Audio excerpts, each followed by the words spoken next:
Thank you so much, Laura. It's wonderful to partner with CPAC in this really important presentation. My name is Jennifer Sullivan, and I'm an educator, an author, and the owner of Fast Forward College Coaching, located here in Waterford. And I work with families and students in the transition from high school to what's next, whether that is career or um, independent living or college readiness. So often those conversations do involve independence and talking about what that means to the student and what that means to families, and talking about the variety of tools that are available to help our students as they walk on the bridge to independence.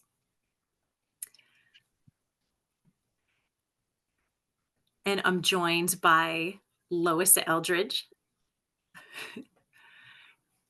Good And evening, everyone. My name is Lois Eldridge. I am the Youth Advisory Board Coordinator for CPAC, and it is my pleasure to work with about 33 youths between the ages of 14 to 26 who are interested in leadership and advocacy skills.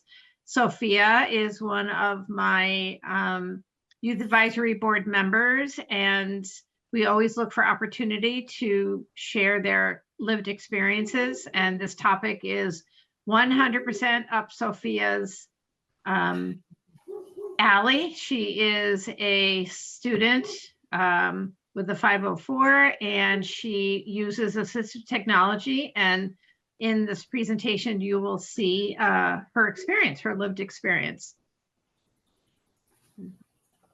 Great. All right, next slide, please.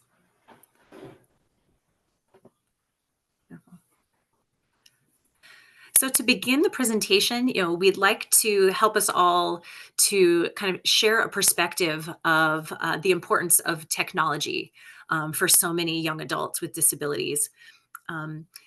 The abilities that our students have and that these technologies allow them to have really give them an ability to function independently. And we're going to talk about a lot of different areas tonight. We're going to talk about transportation, personal health and wellness, academic reading and writing, time management, health, safety for the home, so many different areas that technology can really touch and allow our young adults to be independent. So technology for so many is a necessity. It's not a convenience. It's not an option. It's something that we or our students need in order to have access to the things that may come easily to others of us. Next, please. So whether you are joining us tonight because you have a child with a disability, or you're an educator, perhaps working in a middle school or a high school or beyond, or you're a parent of a young adult who's transition age, it is never too early to start thinking about independence, and it is never too late. Hopefully, some of the things that we'll talk about tonight will validate for you some of the tools maybe that you and your students are already using. But we're also hoping that there are many new things that you're going to learn tonight as well. And we're going to provide a lot of resources to share information, knowledge, and also these tools with you if you are learning new things that you think tonight will be really eye-opening and can really be a game changer for your young adult. This is just the first step to finding something that might work, trialing it, and really mastering this tool. And there are so many wonderful tools. So I can't wait to get started in sharing those with you. Next, please.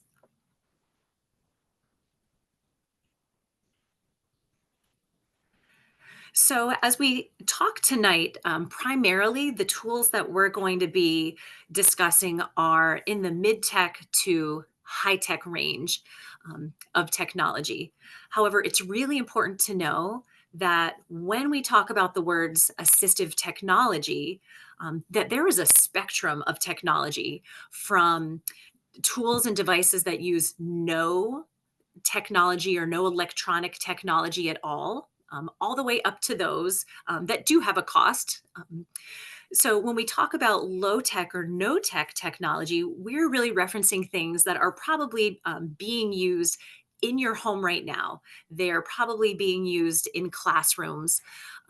They're often easy to access. They're often small, simple tools that you may not realize are assistive technology. When you step on that step stool to reach something that's in a high cabinet, that step stool is assistive technology. Yes, as Sophia just mentioned in the chat, whiteboards, using a whiteboard in your classroom or at home to write down a schedule, that whiteboard and marker is assistive technology. If your student uses a pencil grip or a graphic organizer, like you see on the screen right now, those are examples of assistive technology. So today, like I mentioned, we're primarily going to be talking about the high-tech devices, but high-tech does not necessarily mean expensive. So in a minute, we're going to share some wonderful resources that Connecticut has to allow students and families and educators to trial and to take out on loan some devices that they think might be really helpful for their students. Um, and those loans are free of charge. Next, please.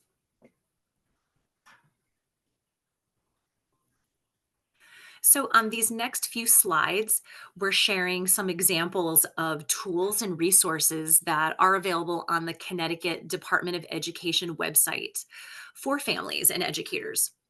So if you're here tonight because you don't know a lot about assistive technology, this would be a great place to start. And the arrow on your screen is pointing to the Assistive Technology Transition Planning Checklist. So at every annual PPT, assistive technology is a topic that should be considered and or discussed. And there are many tools. So beyond even the screen that we're showing you right now, the Department of Education website has a lot of resources for families, and a lot of resources that CPAC also shares with families. So this is just a great starting point, but by no means is this the depth of information that's available. Next slide, please.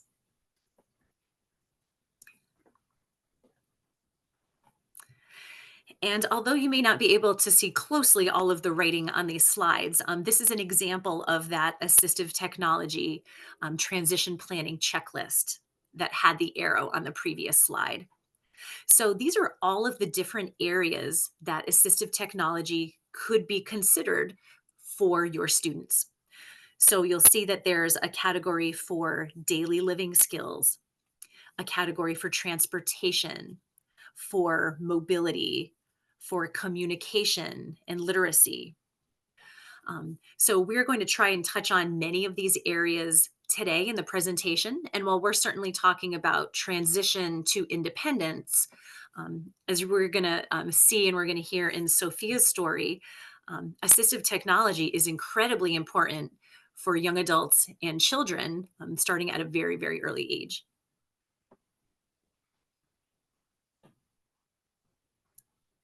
Great, thank you. Okay, so as promised, here's another resource. If you're thinking to yourself, I'm already interested and I want to know more about assistive technology.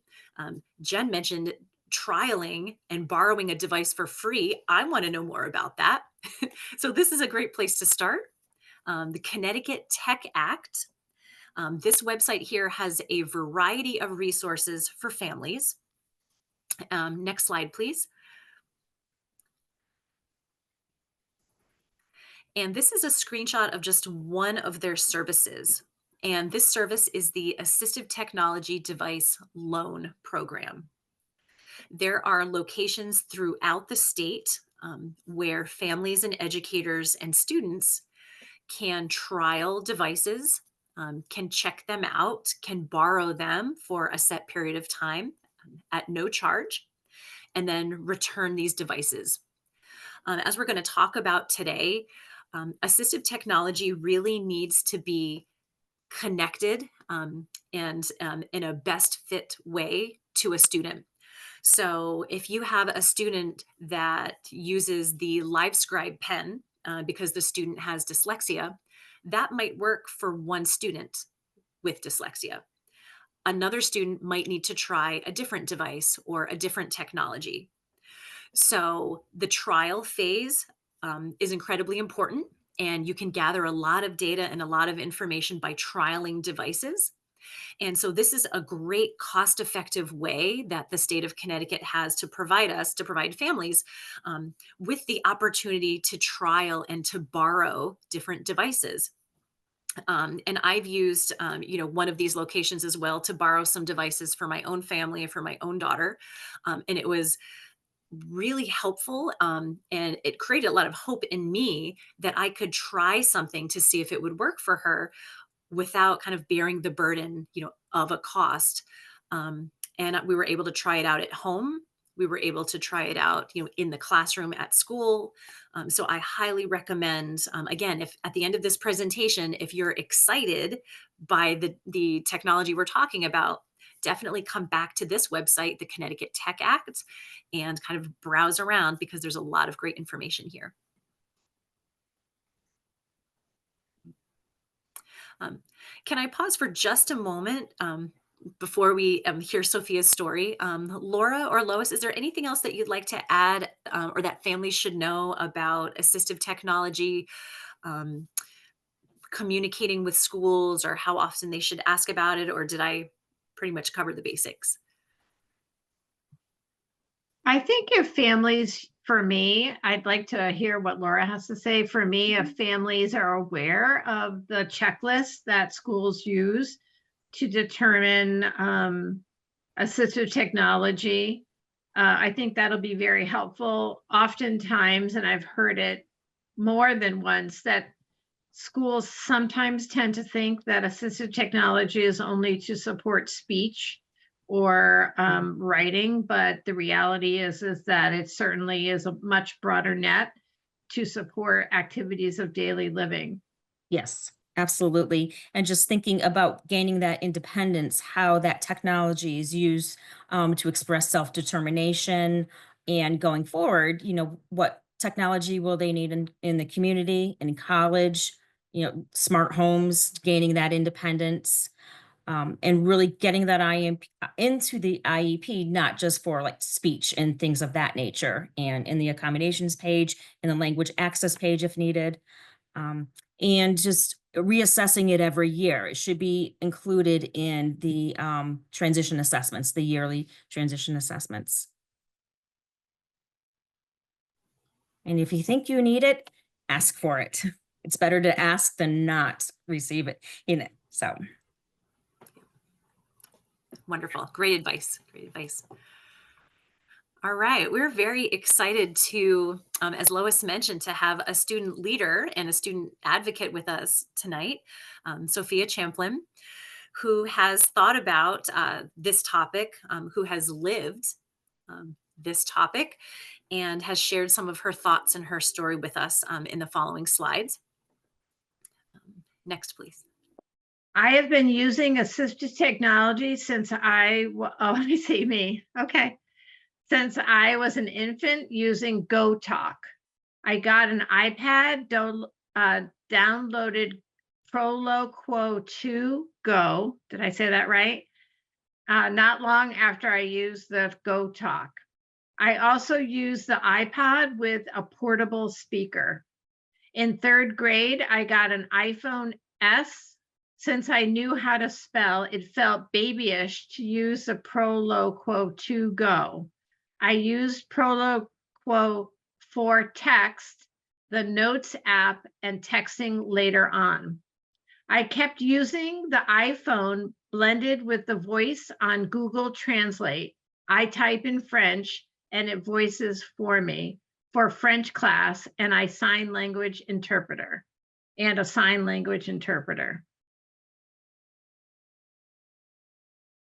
Adorable. Adorable. So this is a picture of Sophie. So what happened in third grade French? This is one of the first things that Sophie shared with me as a user. My French teacher, who I had when I was in 3rd grade, expected me to sign ASL and have an ASL interpreter translate it to French. Even in 3rd grade, I thought this was beyond ridiculous. My mom fought for me to use a French-speaking AAC Proloquo for text. Guess what? It allows spelling and is predictive text model. So I used Proloquo for text instead, and it was a game changer. So this looks like what you used, Sophie. Yeah. Very cool.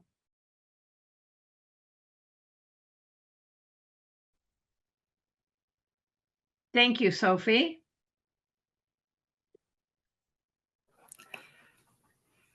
And we're going to hear more from Sophie throughout the presentation. If anyone has any questions for her about how she's used technology, feel free to put those questions in the chat, and we will have a few minutes at the end of the presentation to answer any questions that you have.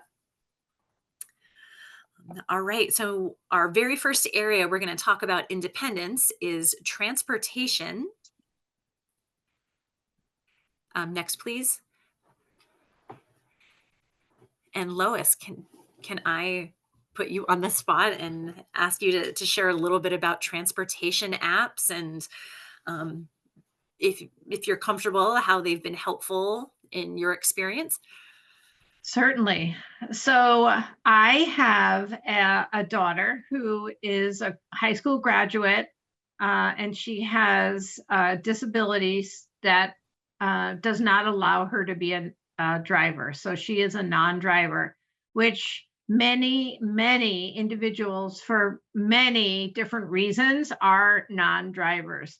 And one of my soapbox items for youth who are in high school and exiting services should be learning is how to arrange transportation for themselves so that they can attend post-secondary education, whether it's vocational school, employment, or accessing the community for a deeper, meaningful life in the community.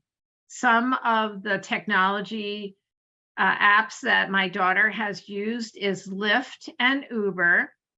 I have personal opinions on both. Lyft is, what we like about Lyft is that you can pre-arrange a pickup and the driver is very timely. It is more expensive. The app is very easy to use.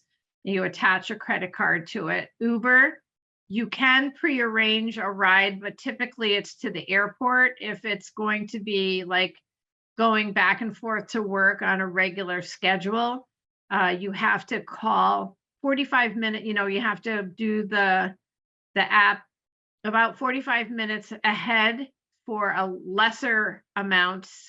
And then the closer you get to your pickup time, the rate goes up. So that is something to consider.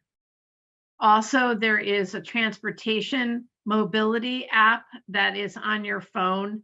It has access to all public transportation. If you are a person with a disability, you should be considering paratransit or dial-a-ride. That once you prove your disability, your fee is half the going rate. So for example, my daughter was getting a ride to work for $3.50 a ride per day. So, that is very convenient. Also, you can preload a card on there and just schedule pickups for that come to your house either through dial-a-ride or paratransit. For anyone who is not a driver, these are essential to learn. Otherwise, you're going to be relying on family once that short bus stops coming or the educator stops driving you to the work site. Yeah, I completely agree, Lois. When I talk to families and students and we talk about the variety of options that align with their interests or their hobbies, or we think about career or college or even social activities in the community, transportation can be a real barrier. But utilizing these apps, it really gives students freedom and independence to be in the community, to make social connections that are beyond a screen, to allow them to get to work or to training or to college. So And I have to transportation. say, Yeah. there are nuances to learning different things that could happen. It's not as simple as boiling down and arranging a ride. And I think it takes some time for you to run the various scenarios, which would be great in an educational setting. For example, my daughter got into an Uber, and the individual did not speak English, and you would think that's okay, except that his internet went down and they could not communicate to each other where he was supposed to be taking her. So she didn't really know what to do. Another time, she was overcharged for something and she needed to know how to reject the price and or challenge the price. So there are variables to learning these things, and there is the Kennedy Center that helps with transportation training. It's all free. They'll come to your school and they'll work with individuals. It takes time, and that's why I always suggest that while they're in high school, that's a great time to really boil things down and things that could potentially go wrong so they feel a little bit more prepared. Mhm, mhm. Yeah, I think those are really great examples. Um, Sometimes, we think when I talk with families and students, they think that the tool or the app or the technology is going to solve all the problems or all the challenges. But often it's the training and becoming comfortable with the tool, um, and or trialing a tool like trialing Lyft and realizing there are pros and cons, and then having the time to trial something else like Uber. That finding assistive technology that is a best fit for your student is definitely a process. And for parents, from my perspective, we set up her accounts so that I was able to track her in any of her vehicles. Plus, in addition, which is also a transportation safety thing, is Life 360. If you happen to have that app, I can track her in two different ways. And one time, I noticed that she was in a vehicle that was going 80 miles an hour, because I got an alert on my phone so I was able to call her so that she could speak to who was driving the phone or the car and say, my mom sees how fast you're going, so you need to slow down. Yeah. And it's also just to remind everyone that when students are still in high school or in that transition years or transition program, that travel training can be a part of the IEP to learn how to use these apps and navigate the community. Mm, Right, right. Next slide, please.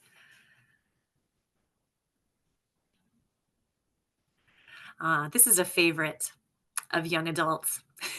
They often become quite familiar with these apps before some of the others. But again, really allowing students to have independence, if mobility or if transportation is a barrier.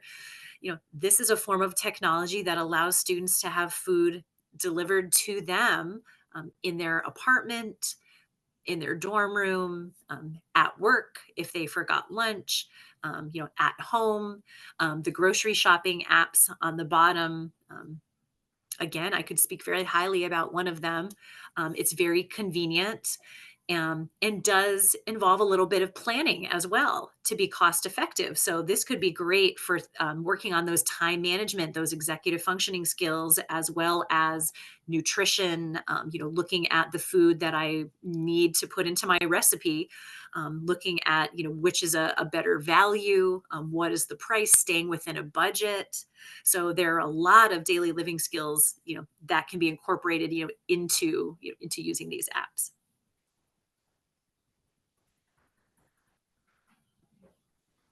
Next slide, please.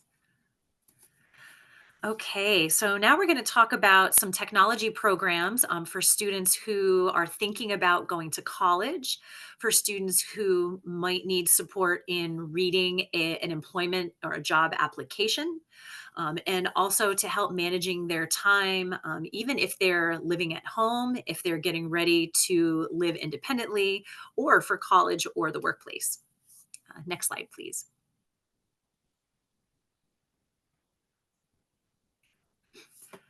So on this slide, we have a couple of different categories of reading and writing. The category on the left is speech to text. So these apps allow students to dictate or to speak out loud um, uh, a text message, a paper or an essay if they're in college, or an email if they're writing to an employer. So Google as well as Microsoft both have built-in speech to text programs. So Google has Google Voice Typing and Microsoft has a voice typing feature as well. These are both completely free. They're built into the programs. So your student could, as I mentioned, type an essay. They could type a cover letter or a resume if they wanted to create one of those. The Dragon app down at the bottom, kind of formerly known as Dragon Dictation, now is Dragon Anywhere, and is an app also that allows students to dictate, just as so many of us do, into our phones for a variety of reasons. Maybe we dictate a text, right?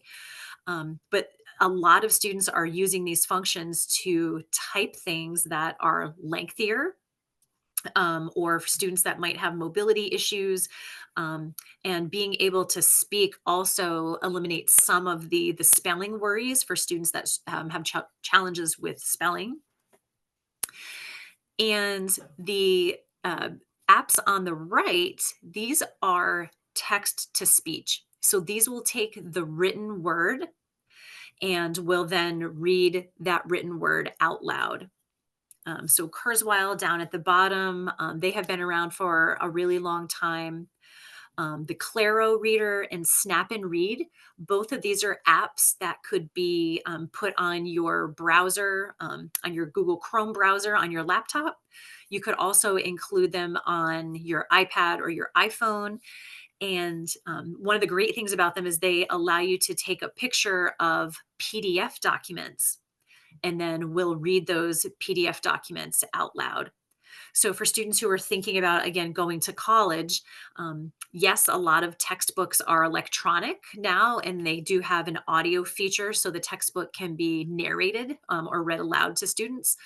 But professors also upload a lot of PDF documents, a lot of documents that they've scanned that are not compatible with a lot of those kind of narrating programs. So these are two really great apps for students, in a college setting to have those pictures or scanned images read aloud to them.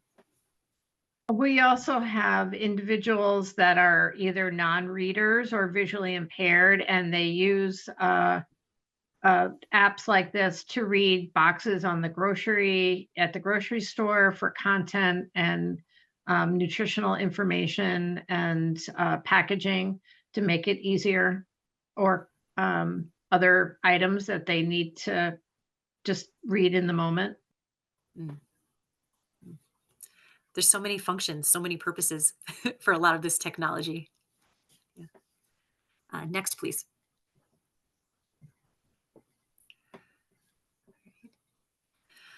A few more really great technology tools that can either be used for note taking or for recording are these here on the screen. Glean and Otter and the LiveScribe Pen are the three that are at the top. These are programs that they're very simple to use. There's some very basic functions. There's also some bells and whistles that are a little more complicated, but at a very basic level, a lot of workplaces are using, these applications as well. On a very basic level, a student can press record on their laptop or on their phone. They can record a meeting. They can record a class lecture. I'm working with a student. I've been talking with her about using Glean to record her medical appointments, so that she has a recording and then she can go back later and listen to them and then use the information to ask doctors questions that she puts into an email.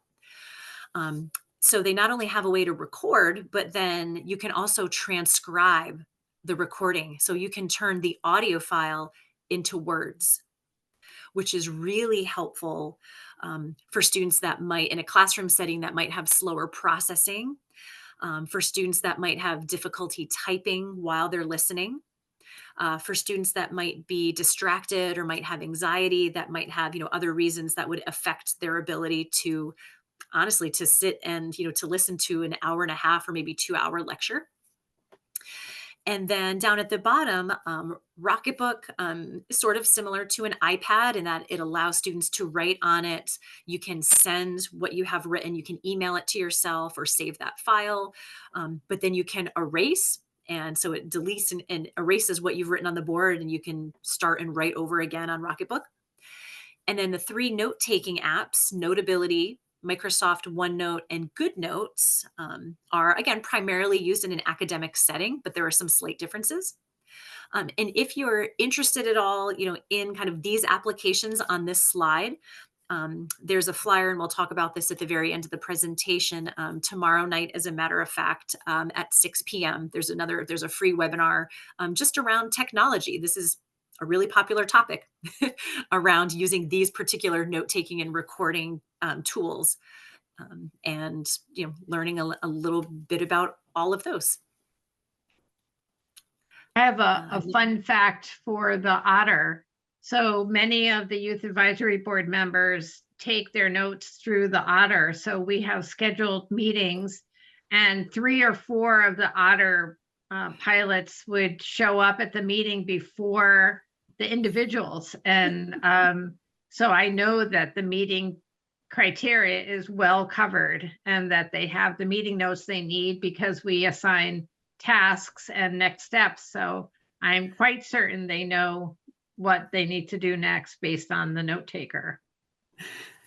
So they have a backup. They have that audio backup. Great. A few other technology tools here on the screen really can help to work on students' time management. So most, if not all, of our phones have a reminders app. Fabulous. Reminders are different than alarms. And if your students tell you they know how to use reminders, they just don't like them, challenge them and ask them to show you their reminders app on their phone. They're different. They're different than alarms, but they're really great in that you can set a reminder every day at 2 p.m. to take medication, to sweep the floor, and it won't make a sound like an alarm. It will make maybe a vibration, but it will pop up on your phone. And we know our young adults like to look at their phones. So it's just a great way to kind of improve that working memory. The app right below it is really interesting also. It's called Can Plan app. And it's really a very visual app where if you were away from your young adult, let's say, who was living in an apartment, or they were in a college dorm and they're doing laundry, and maybe they forget how to do laundry, you can take pictures and put them into this app as a visual representation of this is these are the pods that you need to bring with you with a dryer sheet. This is what that looks like.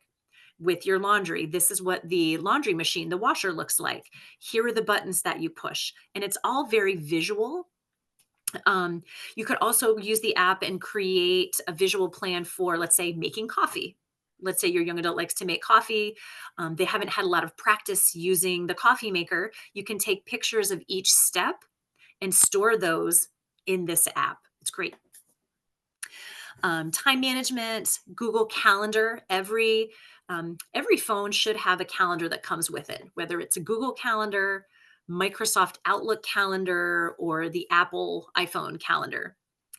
Um, don't let your students fool you and tell you they don't have a calendar. I was working with a young man, and said that we were going to start developing a habit of using a calendar. And I said, "Do you have a calendar app on your phone?" And he said, "No, no, I don't think I do." And then he thought for a moment and he said, "Oh, yeah, I think that's in my folder called useless apps." So we're going to take it out of that folder and we're going to start using it. So using those calendars, and I know parents, there's usually at least one caregiver in the family who's the keeper of all the things. And it can be really hard to start releasing some of that responsibility. But you definitely want your young adult to start to take ownership of their schedule, of knowing when their doctor's appointments are, of knowing when and what time they start work, when they're going for that job interview. You can create shared family calendars, right? So you can still hold on to the information, but you want your young adult to start, being autonomous and taking ownership too. The picture down at the bottom, this is a picture of Notion. It's another really great organization time management app. Up at the top right, so these are some commands that if you have an Amazon Alexa or a Google Home, that there are so many apps and so many uses for this technology. You can ask Alexa to remind you to go to the grocery store at 4 p.m. You can ask Alexa to turn on music at 8 a.m. in the morning while you're making your breakfast. And some students do bring these tools with them to, in their dorm room or, in their apartment. Next, please.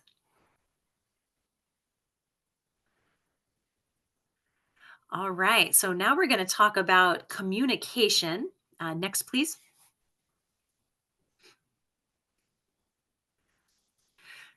So, in addition to transportation, to delivering food, to time management, to reading and writing, um, basic access to having our voices heard is another really important function of assistive technology. And there's a variety of AAC devices, and we've put here the meaning of AAC. Um, and so there are apps, just as Sophie had mentioned in the beginning, Proloquo or Go Talk. You can combine those with different tools. So you can combine those with an iPad. You could combine one of these apps with a phone or a laptop as your young adult gets older. So these communication devices show a variety of pictures, and with each picture, there's a word or a statement that's connected to it. So when the student sees the picture and identifies that, um, that's their way of expressing themselves and their word or their statement that they would like, that they would like to be communicated. Um, and so there are thousands and thousands of words listed within these, the Proloquo or the Go Talk app. So matching the app with the words that are appropriate for, the best fit for your student, matching that with the device. Again, it could be a standalone device like Go Talk or iPad or a phone so that a student can send text messages to their friends. There are really so many options. Next slide, please. And so now we're going to hear from Sophie, her words about the variety of communication technology that she used. Okay, so if I'm going to start reading, my day-to-day tech flow chart. In a close group of friends, I use the whiteboard.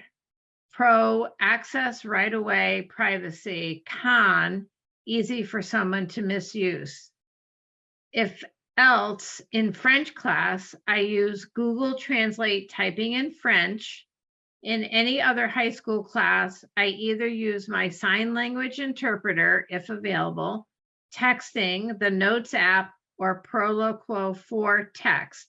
On my AP French exam, I might use Proloquo for text or Voice for You, another AAC device. I added the word device. My level 3 for assistive technology, low tech, I use a whiteboard, which I can use at school lunch, Go Talk, and similar boards. Mid tech, picture based, I use Assist Express, Proloquo 2 Go. For high tech based, I use Proloquo for text, predictive text model, Voice for You, not predictive, but can handle multiple languages. Sophie's tips for managing technology. Always have a backup. Never want to go to a place and be unprepared. You also don't want to use an inconvenient method like a whiteboard when you're talking to a cashier. Be able to express as much as possible. This is why I changed from the Go Talk to Proloquo 2 Go to Proloquo for text. This is also why I don't use Access Express that much. Be flexible. Match the AAC to the need. I text my nurses and people outside of my immediate area, use the whiteboard with friends, sign with my family, write on the Notes app to doctors for privacy. The person should decide what AAC to use, not just their team. Listen to them and try a variety of options.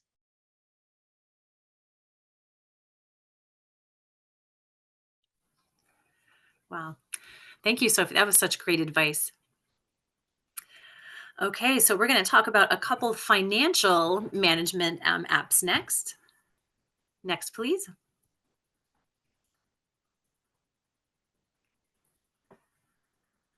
Okay, your young adult is probably familiar with, or maybe you all are familiar with some of these different apps. Um, they're pretty similar in the ways that they function. So we have Venmo, PayPal, Apple Pay, and the Cash App. So these are all connected to a card. It could be a debit card or it could be connected to a bank account. Um, and they allow your young adults to pay kind of electronically. And then Modify down at the bottom allows students to kind of visually see different categories of their budget. So it allows students to create a budget. And again, then to see visually using different colors, they can create categories to help them manage and, and to see where they're spending their money.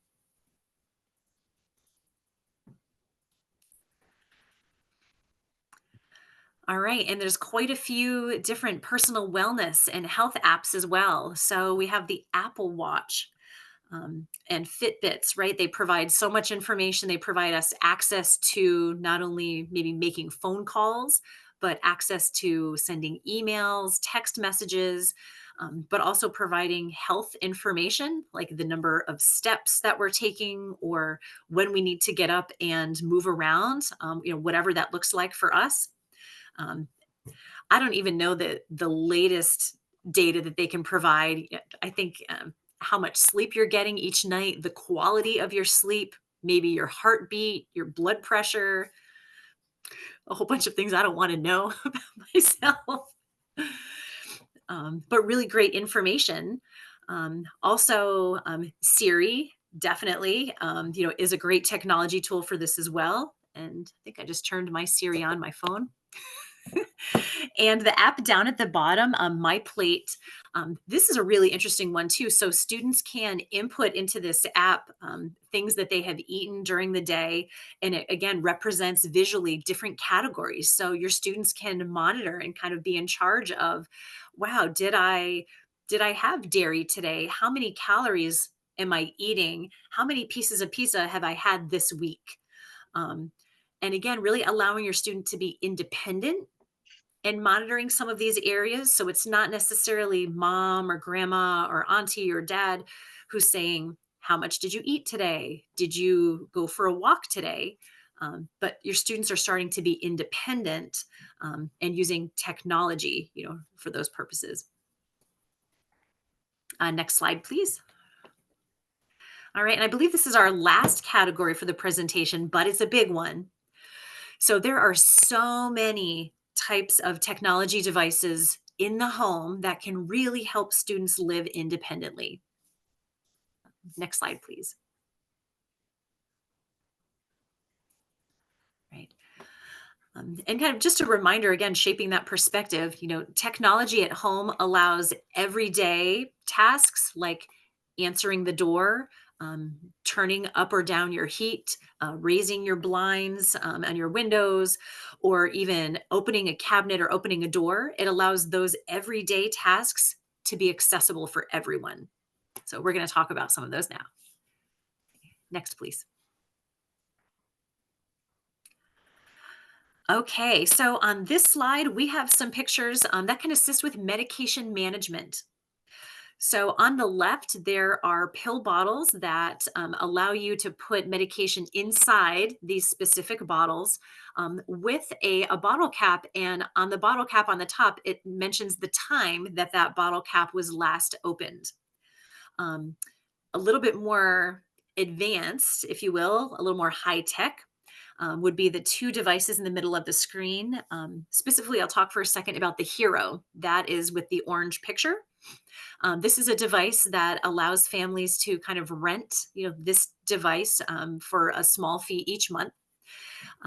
The caregiver will put medications, I believe up to 10 medications into the device, and they can set the time, could be multiple times during the day, that medication is to be dispensed.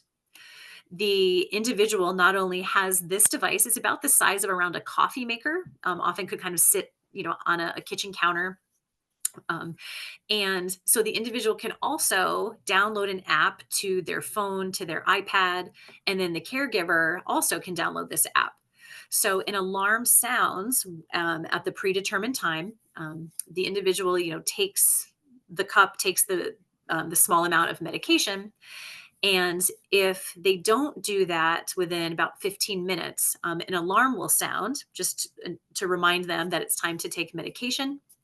And then if the alarm continues to sound for 15 minutes, then the caregiver gets an alert on their app as well. And I know, several college students, have used these and brought these to their dorm rooms because, again, in college, you're in charge of your own medication management. And then on the right side, these pictures are of some smart plugs, right? Smart plugs, smart light bulbs that can be controlled through a device, can be controlled either through an app on your phone or through voice command. Next slide, please. All right, a few other really cool examples of technology, right? Creating a smart home through your voice. You could raise and lower your window shades at home. You can raise or lower your thermostat. This could also be controlled from an app. And then this is an example of, another smart device, Google Home or Google Echo or Amazon Alexa, as we've mentioned already, really helpful for time management. It can also tell you jokes. It can read you stories. It can remember grocery lists. It can play music. It can create a to-do list, set reminders and alarms to go off. It's time to feed the dog. It's time to take the cat out. I have a doctor's appointment today. So many things. Next, please. Yep. Even more, and we have one more slide after this. The Ring doorbell, that is up in your top left. There are security cameras at the bottom of the screen. The top right corner If you have a difficult time, with a key and a lock on your door, there are a variety of different door locks that can be enabled using a code, a number code, so a punch pad, or that even could be enabled using a fingerprint. And then down at the bottom, that is a security system as well, all using technology. And then lastly, if you're concerned about your individual safety, maybe someone entering or them leaving, their apartment. So that's what's on the left side here. There are very small, little devices that you could put on a window to make sure that the window stays down, stays locked. You could put it on a door frame, on a cabinet, and then the app right below that.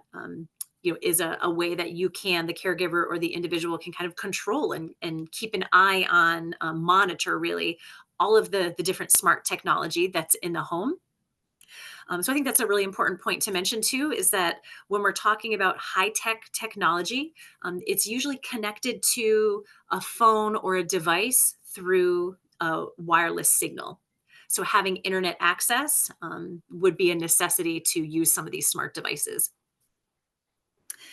And then in the middle, this is a smoke detector that is an example of smart technology. In addition to making an audio sound, it also can send an alert to a phone or to an app. And then the device on the right is a device in the kitchen that can be connected to a plug and can help to control a stove or an oven, kind of the functioning of that, keeping it on, turning it off if the person who is cooking walks away. Really, really important again for safety when we think about our young adults living on their own. Next slide, please. And so this would be a great time if you have any questions, please feel free to put them in the chat. I see there have been a couple in there, but we will have about 5 minutes left for question and answers. These are some other great resources around accommodations and technology that could be used in the workplace, around assistive technology in Connecticut. There's a great document of apps to support independent living. So some of those we've included here in this presentation, but honestly, there were just so many that some of them we did not include in the presentation, but they're here, in the documents here in the resources. And the Pacer Center also has some really great resources as well. Next, please.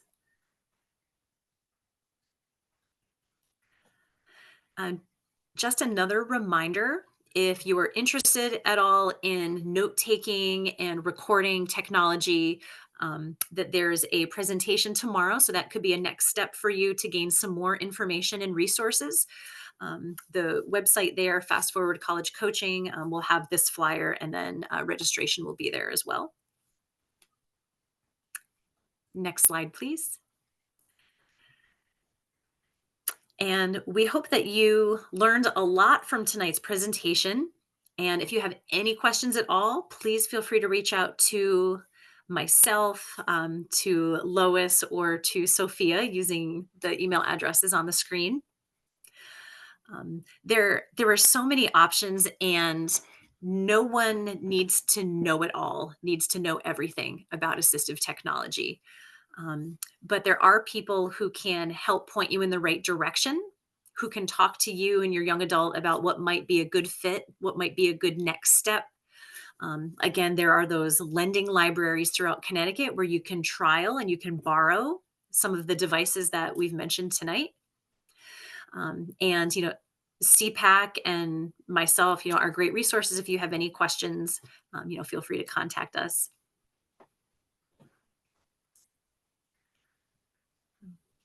Thank you so much. This has been very informative. I did put the link to the presentation tomorrow night, so you can go to that link and you can sign up. And I'm going to launch a quick poll. Just this helps us gauge what information you want, how this has been informative, and things that we may need to change. Okay. Do we have any questions? I know there was one question about transportation, and I believe, Lois, you answered it a little bit, but also there are some community resources or agencies that might help provide transportation funds, and also depends on what agency you're connected to, or if it is on, or what insurance you have. Husky will pay for medical transportation.